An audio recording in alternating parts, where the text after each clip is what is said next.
Hey Snowboard Addiction, Taevis here, and in this video, we're going deep dive this backside 360, figuring out what's going on and how we can go and correct these mistakes that are holding this trick back from being absolutely amazing. So the issues here are a setup carve that's causing a lot of leaning off the lip, and that leaning is causing toe pressure, so the pop is going to causing a lot of drift, and that's causing the upper body to get tangled. Basically, this isn't a takeoff platform that you can use to generate a lot of power. And the reason for this is going to be a few things. First is right here on the in run. Notice how as he's coming in angled towards the left side.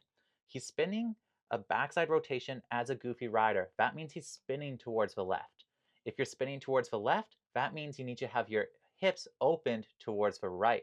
So he does that, but the problem is he's doing it too late. If we go and compare it to me, you can see that I'm trying to get on my heel edge way earlier. And that's going to let me hold a more gradual, clean, smooth heel edge pressure throughout the transition of the jump. So when I switch to toes, I don't have much going on and I'm nice and stacked in a balanced position over my toes.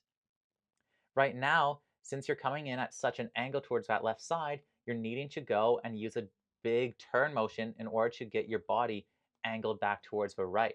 This is causing your momentum to shift left as you're starting to go and shift your momentum right, making your legs get separated away from your upper body.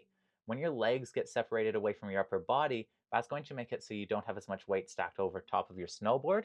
If you don't have as much weight stacked over your snowboard, it's going to be harder to hold that edge pressure. And that's what's happening here. Your weight is too set back and you're trying to go and open your hips without having your edge engaged in the snow, and that's causing your back foot to slip out.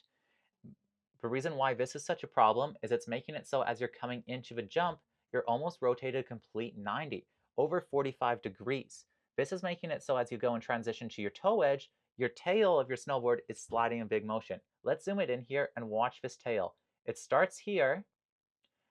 Oh, if I can get my line going, it starts here, and as he goes and turns, it ends up all the way over here in a very short period of time.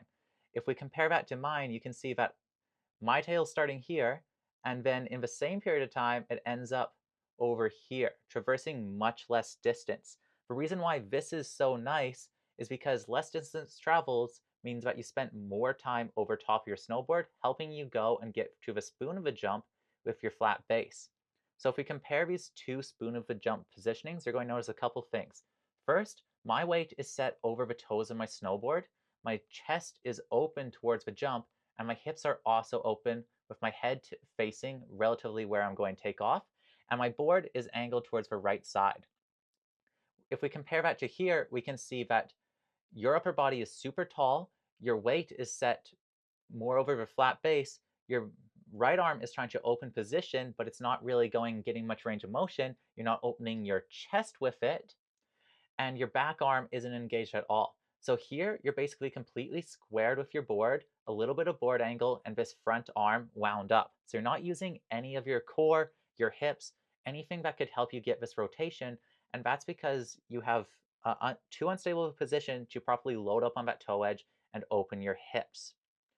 And the result of this is as you go and try to build your throw, instead of being set over your toes, nice and stacked, and you can start going leveling out, instead your momentum's getting more and more shifted to your toes, and that's making it so you get this very aggressive cut off the line, cut off the jump, and that's what's causing your drift. And there's one more thing that we're going to address before moving on to what you want to be doing. And that is, as you're going and taking off, you're letting your head rotate too soon. See how your upper body is rotated completely 90 as you're leaving the lip of a jump? If we compare that to me, you can see I'm leaving in a very neutral position, not having my head lead the spin very much. I'm keeping my head very in line with where my body is. The reason why we're doing this is because if your upper body is rotated 90, your legs need to rotate 90 to catch up. So you use the first portion of the trick to go and get your legs back caught up to yourself. I do the same thing, but I have a much less distance to go and catch up to, making it so I can go and pull in and look over under the shoulder. But because you're going and taking off from this tall position, reaching with your head, instead of bringing everything tight and waiting for the landing to come into view, instead, what are you doing? You're looking up and over your shoulder. The reason why we don't want to look over our shoulders is because it makes it so your momentum is set on that way. If your momentum set over your shoulder, it's going to make you land tail heavy. And that's why we're seeing your board come up, and that's why you're landing tail heavy right here. This preemptive upper body rotation is also why you can't keep this back arm leading the spin, and instead it comes behind you. Because in order to catch your legs up with your upper body, you're utilizing counter rotation at the first part of a spin to connect everything.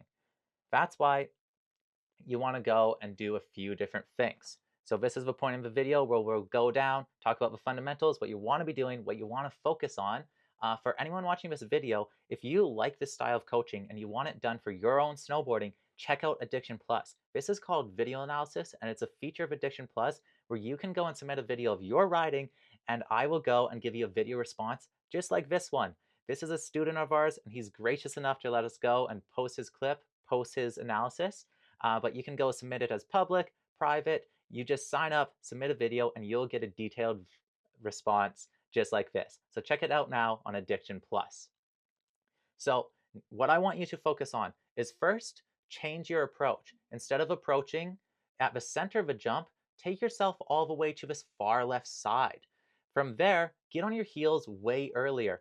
When you're on your toes here, I want you to be all the way over here on your heels, getting ready to get that heel side setup carve going. That's going to go and open your chest a lot more to the jump, open your hips a lot more to the jump, and help you keep a cleaner edge pressure on your heels.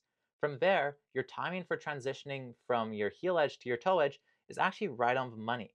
But what we need to do is make sure that your upper body isn't this tall up, because an upper body that tall is going to be susceptible to leaning and tilts. It's just not a very balanced stack position. So we want to have that upper body a little more forward, but a little more out. You can do this by adding a little more bend in your legs. What you should be doing for this whole previous step as well, you need more bend in your legs to get this body motion engaged. That's why I'm able to stay so stacked over my board, because I'm adding more bend into my legs. From here, you need to continue to open your chest towards the takeoff. So I want to see this back arm, instead of being down by your hip, up here towards your chest. And that's going to give you a better platform to generate the spin off of. If your arm's down here, if you try to throw with this arm, what's it going to do? It's going to drop your shoulder, making you throw into a cork, and that's why you're not able to go and trust your power. And from there, all I want you to do is delay your snap.